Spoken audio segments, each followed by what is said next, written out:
Hey, B, thank you. Wonderful, beautiful Lord's Day. Steve, if you would come on up. Steve Graham is the fellow on the picture. And Steve's wife has gladly volunteered to wear the same outfit that she did in the picture here. So that's Steve, stand up here.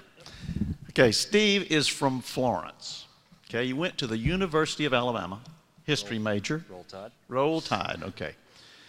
And somehow, he was able to convince the lovely, the charming, the saintly Casey Heath to marry him. And she even changed her name to Casey Heath Graham.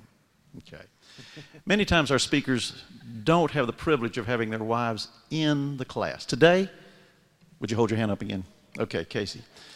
But we have something special, and that is Steve's father, Steve Graham, is also here. So if you see somebody jump up that looks like Steve's father and run for the exit after something Steve Graham says, it could happen. All right. Now, Steve has 4 lovely children. Chris, 24, more or less. Abby, 22, at the University of Alabama. She just graduated. She is here now. Wow, what a day. All 3 of the girls are here. All right. My goodness. Okay. Molly and Riley. Okay. Steve is a drug dealer. Steve is a drug salesman. He works for AstraZeneca, a pharmaceutical. He is the senior district manager. You know, this is just not anybody. Okay. All right. If you can't afford your medication, by the way, see Steve directly after the class. He's a Bama fan. Please help me welcome the man that had the nerve to bring his whole family here today, Steve Graham. Thank you, Russ. Thank you, everyone. It's good to be here. Good to be with you. I was thinking about it as I was preparing for this. I think it's been almost exactly half a year since I was able to join this class. I really do love this class. Every time AB or whoever leads us in the kind of the old songs, it takes me back to the church where my dad raised me, and when we sing some of them, I immediately want to lay my head down in my mama's lap and start counting the pine boards and the cedar beams, because that's what I would always do. That's what built my faith. But and I guess I should give like side effects after the song, the blessed insurance. But it's good to be with you. I have to kind of also note my dad that Russ mentioned is here today. Some of you may know, I'm sure some of you are very much aware that it's been some tough sledding for Dad for about 6-8 months, and we're glad that he's here with us today. He's suffered a lot of health issues really since January of this year, and he's still growing stronger and getting better, and we're glad he can be here with us. So, Dad, it's good to see you.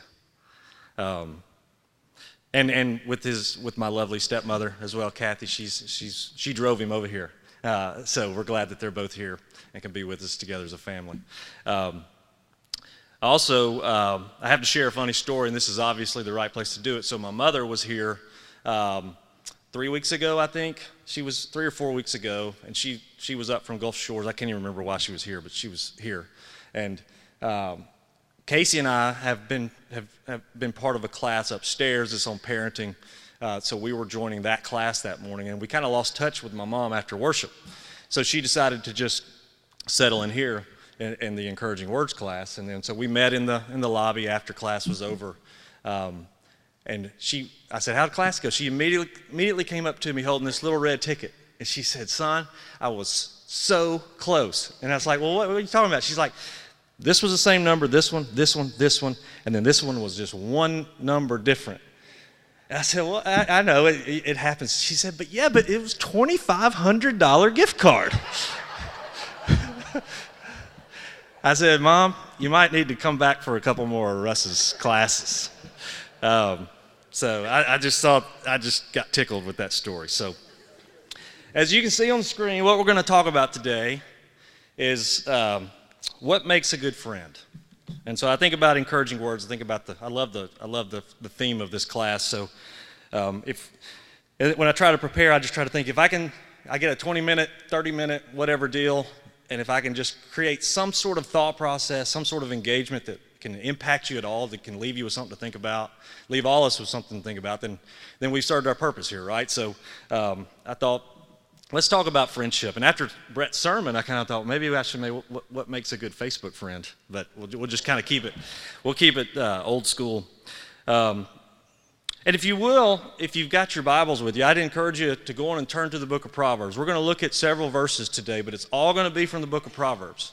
There's a lot of wisdom that comes from that book when talking about some of the elements of friendship that we're going to talk about today. And while you're doing that, take about 20 seconds, 30 seconds. Think to yourself about, in your own mind, who is your best friend? And think about what is the number one quality about that friend that makes that friendship as great as it is. And then turn to someone next to you and just kind of share what that one quality was.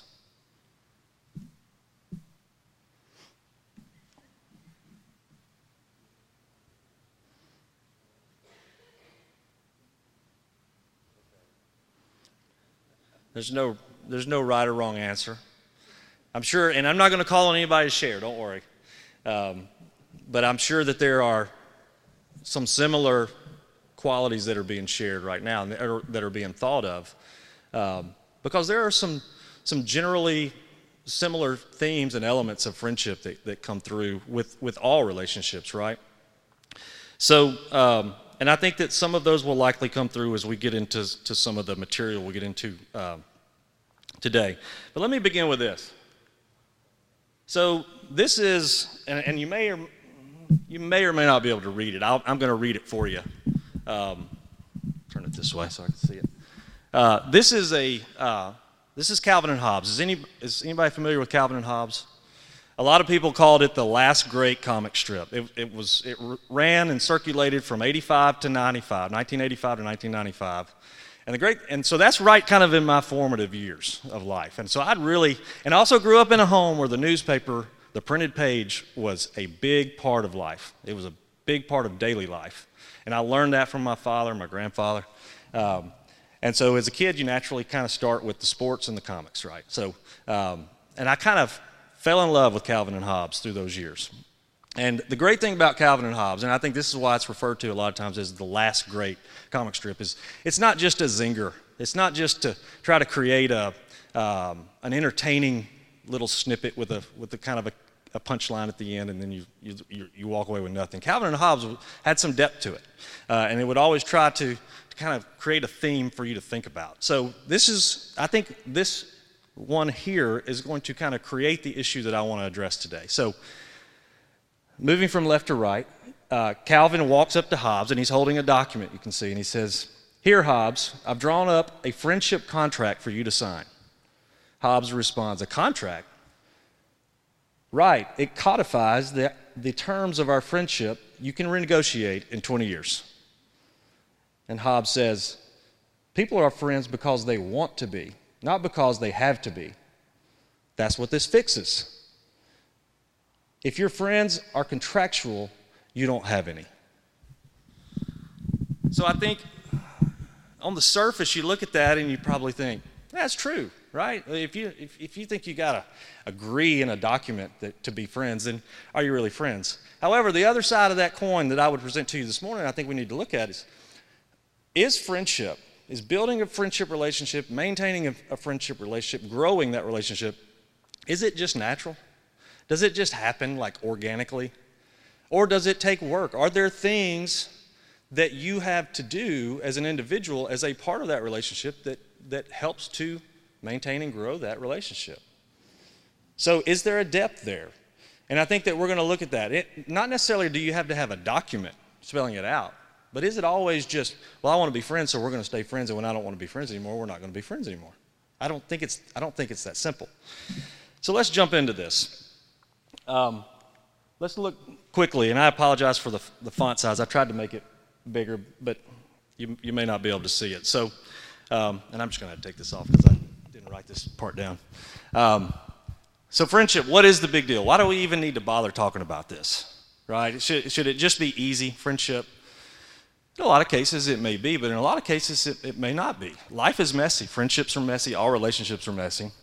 So the first bullet point I'd allude to there is that friendship, what's the big deal? It's timeless.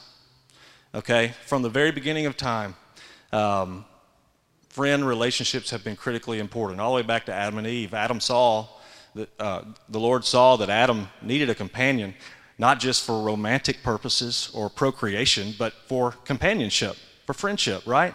So it's timeless, and that has been the case all the way through. There's also a great example, probably, and the best example in the Bible that I can think of is Jonathan and David, the friendship that they had that was so critically important to their relationship and to the Old Testament, really. So it's laced all the way through. It's a timeless piece of history, and it's also eternal. If you think about it, Brett alluded to it this morning in the sermon. It got me to thinking that even God himself is relational within himself, the Father, the Son, the Holy Spirit. It's eternally been a relational existence, right? And if you play that forward, friendship will be a critical part. It's a critical piece of why we're here, right? Because think about those friends that are no longer sitting here. What's one of the great things about going to heaven? We get to be with Jesus and we get to be with the Lord, but we also get to be, I believe that we will be with people and that is a great thing. If you think about it, there's a lot of symbolism throughout Scripture about heaven that is symbolism. I'm not sure if it's all going to be gold-plated or not, okay? But I know that my grandmother will be there. And I knew her here, right? I knew her here. I know gold here. I don't really know if it's really going to be like hard gold up there. I don't know. But I do know that the relationships that we share and that our friendships are one of the things that should truly motivate us to want to go to heaven, right? So it's eternal. It's timeless and eternal. It's an essential part of the human experience. We are made to get connected with people. We are made to be friends with one another, and not just on a shallow basis. We're made to have a depth of relationship, right? So it's an essential part of the human experience. It's a necessary part of the Christian walk. What did the Lord tell us? What was the greatest? The greatest commandment was to love God. What's the second greatest commandment? Or maybe even 1B, to love your neighbor as yourself. And one thing I'd also encourage you to consider is that I believe Scripture, especially New Testament, or really all of it, in my opinion, when it uses the word or the term neighbor, that's not just a random person to me. I believe that is someone that you know, okay? And I think we are told and commanded, and we'll see some of this in the Scriptures we're about to read from Proverbs. It uses the term neighbor, and I believe that it's talking about people that you know you have a relationship with.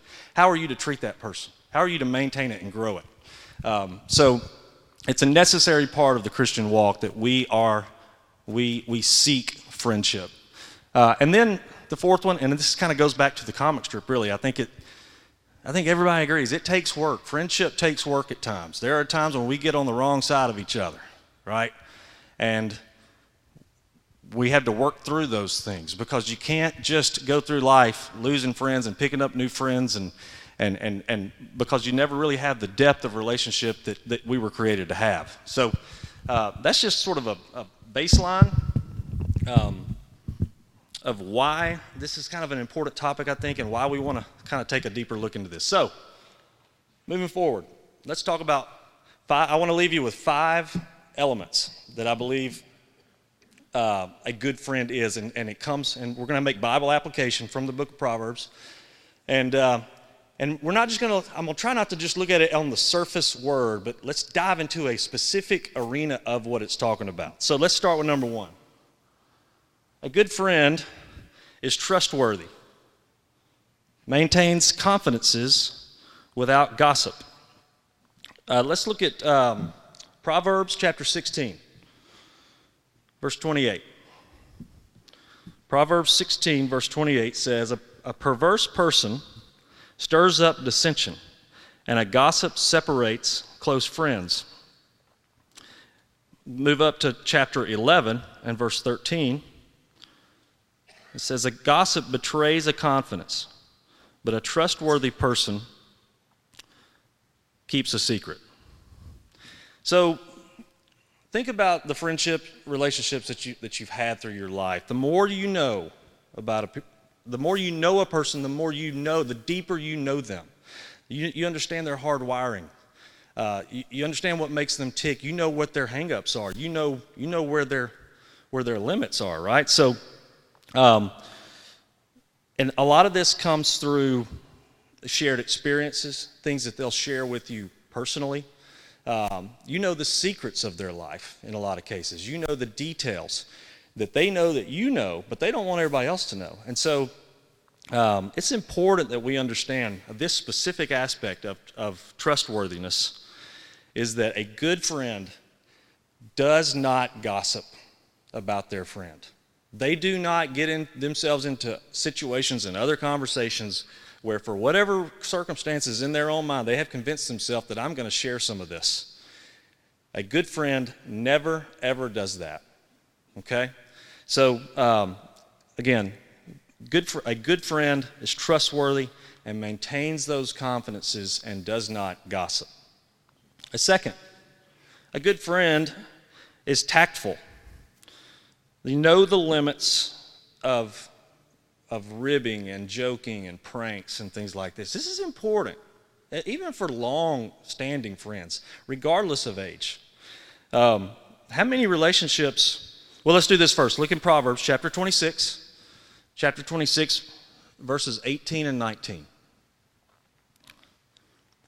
Proverbs says here, and this is, sometimes when you're doing kind of a topical study, like we're doing here and what I tried to do in preparation, you see these verses that you might have seen in passing before or whatever, but they never really jump out at you. But man, this like a verse like this, just kind of like, wow, listen to the language of this from 3,000 years ago. Like a maniac shooting flaming arrows of death is one who deceives his neighbor. Remember what I said about neighbor? It's a friend. The one who deceives his friend and says, I was only joking. That's from Proverbs. That's long-standing scripture. How many relationships, even today in 2017, have been hurt because of a misunderstanding? And how many of those misunderstandings have come about because someone in the relationship on one side or the other did something that was sort of cutting and jest, maybe on social media, maybe in a group setting, intentionally or not. But that kind of gets back to the relationship, right? How many of these things have occurred because they didn't consider the results, the reactions that they might get? So what I'd encourage all of us to think about when we think about tactfulness with our friends, even our closest friends, especially our closest friends, is be aware. Have an awareness of your friend that you already know. Again, we already talked about, we know this individual. We know where kind of their boundaries are. Guard your tongue. Consider what your motivations are. What are your intentions in what you're about to do or how you're about to rib or prank or whatever. And play out in your own mind, play out the reactions that you may get. Be a good friend, right? Be a good friend before you create a misunderstanding that could lead to, scars. Next one. A good friend is sincere. And the sincerity aspect here, because I could easily just say honest, and honest is kind of a broad word, but sincerity really gets into the honesty when it's hard, right? To tell the truth to someone, especially when it's hard and when they need to hear it. We're going to look at 3 verses here. They're all in the same chapter, Proverbs 27. Proverbs chapter 27, verse 9. The pleasantness of one's friend springs from his earnest counsel. Proverbs, move up 3 verses to verse 6, same chapter. Wounds from a friend can be trusted. That's pretty powerful. Down to verse 17, again, Proverbs 27, verse 17. As iron, this is one we're all familiar with. As iron sharpens iron, so one man sharpens another. And a lot of times we like to apply that to sports or to general relationships, but I think it's especially applicable here when it's shrouded around the other two verses we read. It's in the same chapter. The point is the same. We've all been there. We've all been there when it's us on the other side, but we've also been there when we witness a friend conducting themselves, entering into, acting in a certain way, behaving in a certain way, about to go down a path that we know this is not going to end well, right? We've seen this. We've all been there with close friends, and this I would submit to you this morning, I believe, is the ultimate test of the relationship. Whether or not to intervene and step up and provide that feedback, because you have got to have the courage of friendship to do that. You have got to understand, I have a platform that not everybody else has with this individual, and I have got to have the courage to step up and speak truth to this person, even if someone to tell us this. Like I said, we could be on either side of this. And so, as a friend, a good friend also can be one that is ready to receive that feedback from a trusted friend and is not looking to put up defenses and bite back and all that kind of stuff, but to listen and to receive it.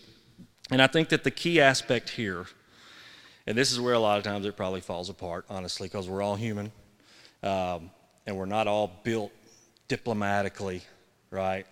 But the key to delivering this type, being this kind of friend, is not only to have the courage to do it, but then to channel it through calmness, through awareness, through discretion sometimes if that's necessary, to do it in love, right? And that's what love looks like in that type of relationship. Your friendship relationship is already built around love, and in those critical moments of managing a relationship like that and to being a true friend to an individual, it requires these sorts of things that always channel back to doing it in love.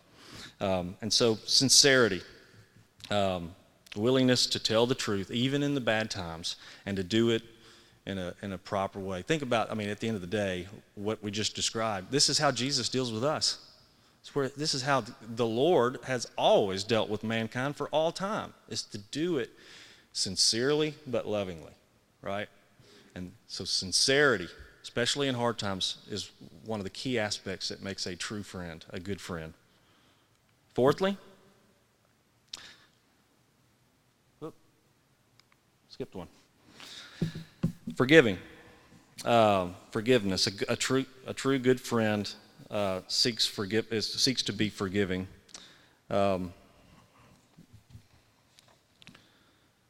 Proverbs 17, if you'll go and turn over there. Friends don't desert each other, particularly in the tough times. That's sort of the subheading there.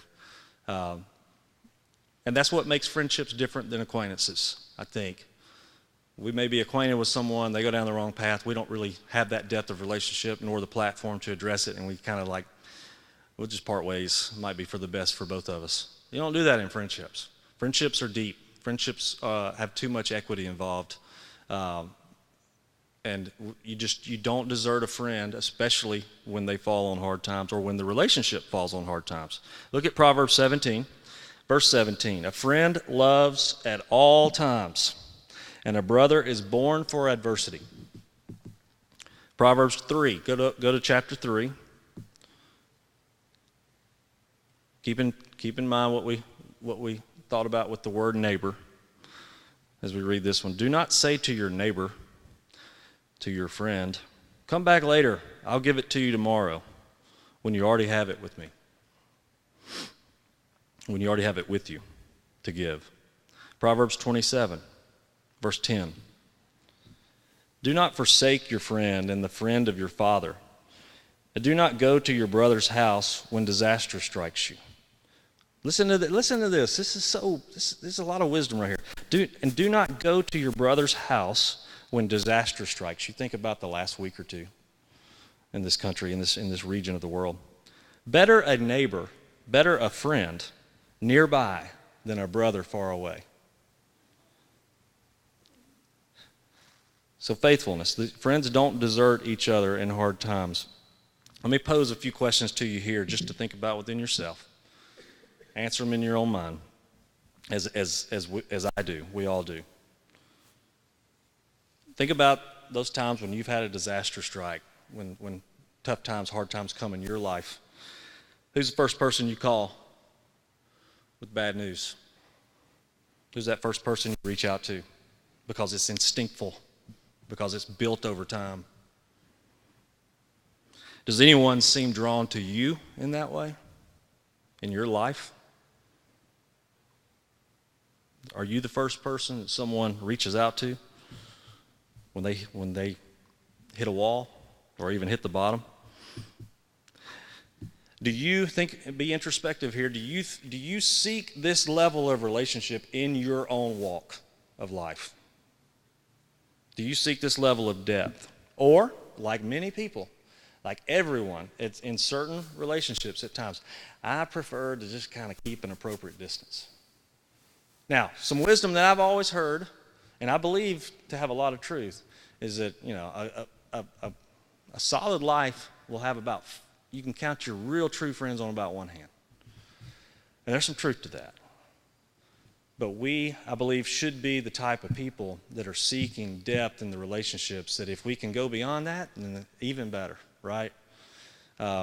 It's not going to be this way with everybody. You're not always going to we don't have the capacity, mentally or spiritually, as human beings, with all the things we have going on in life, in order to achieve this level of depth and that sort of thing with everybody we come into contact with, certainly. But are we seeking, do we have hearts that seek this level of depth in a relationship with our friends? And carrying that a step further, very important, I believe, for this group, for this church, our entire church family, for me especially, am I seeking those here? Am I seeking those at Homewood Church of Christ? Or are all those 5 people, or all those, those that I hold dearest to me, are they external? And I'm sort of I'm a member, and I have some acquaintances, and I got a few people that I'll have lunch with or whatever, but do I have a depth of relationship with them? If we don't have that here, we need to work at that. That is a critical part of the Christian walk. Finally, a good friend is forgiving. Friends don't seek revenge. Okay, so look at Proverbs. We're going to go quickly through this one because I know we're up against time. Proverbs 24, verse 29 says, "Do not say, 'I'll do to him as he has done to me. I'll pay that man back for what he did.'" If there's a first among sinners of this one in this room, it's me. Hand raised. I get that way a lot, and I have to fight that. Proverbs chapter 20, verse 22 says pretty much the same thing. Do not say, I'll pay you back for this wrong. Wait for the Lord, and he will deliver you. Now, here's the thing, gang. This is not just relationship applicable. This is really applicable to our walk with all mankind around us, right? We are called to not be revengeful people.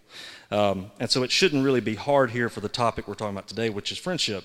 But how many scars in friendships, in deep, long-lasting friendships, even in the church, in churches all over this city, all over this land, how many scars, how many have hardened over time because of an unforgiven betrayal? How many people have gone to their grave no longer having contact with someone that they once loved dearly because of an unforgiven betrayal? So here's the thing I'll leave you with on this one. Friendships are messy. We talked about that earlier. And this is where we need Jesus, okay? Jesus taught us to pray, right? And he taught us to pray for our own forgiveness with one contingency, which is a non-negotiable. As I forgive those who have sinned against me. That's a contingency. And it's critical to that. Jesus is trying to teach us to be a forgiving person, to be forgiving people. So, especially in friendships, sometimes we have to be the person that strides out into the breach, even if we have been the one that's wronged.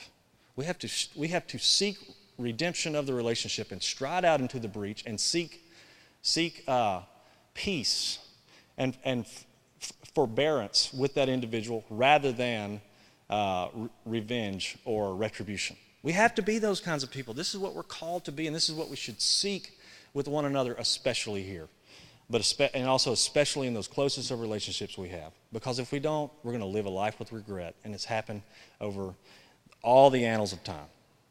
Okay, let's don't be those kinds of people. A good friend is forgiving, not just when they are asked and they pay it back to us and we get our little pound of flesh. No, that's not who we are to be. We're to be forgiving and to seek it, to be forbearing people.